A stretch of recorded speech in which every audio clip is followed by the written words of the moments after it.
Hello and welcome on this tutorial on how to troubleshoot issues in the program history summary. So when you go to your program page, you have a couple of reports that are handy. One of them is the program history summary. It shows you which clients of yours are waitlisted, which clients are current clients, and which clients are exited. You might run into some troubles there. For example, a client that's showing in two different categories. So here, if I take the example of Harry Potter, he's showing as a current client, but is also showing as an exited client. Let's open his profile to figure out why this is happening. So if I open Harry's profile, the way active and exited clients are managed in ShareVision is through a form called the program history.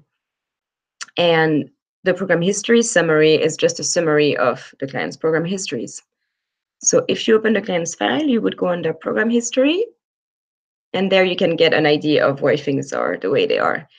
So Harry is showing a bunch of times in this view because he has several program history summaries. The only reason why a client may have several program histories is because the client accessed the program several times. If the client has several program histories but only access the program once, please send me an email and I will need to go and manually delete one of the program histories that are wrong or outdated. So let me know which of the program histories are okay and which of the program histories should be deleted.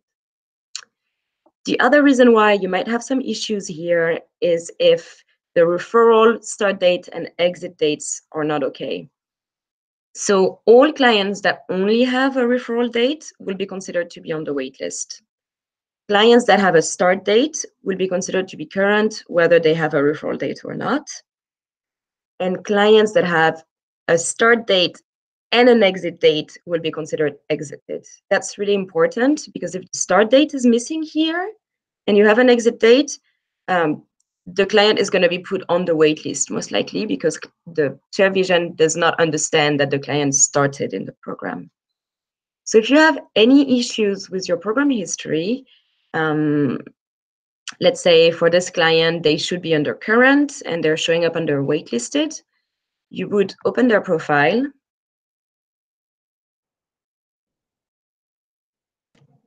and then go under program history.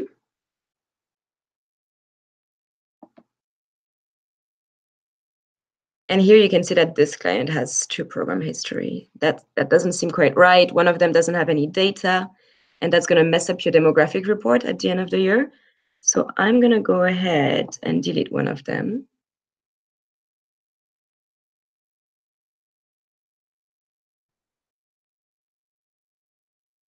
Oh, I'm the only one in the organization so far that has the right to delete, so you will need to send me an email. And I will edit this one.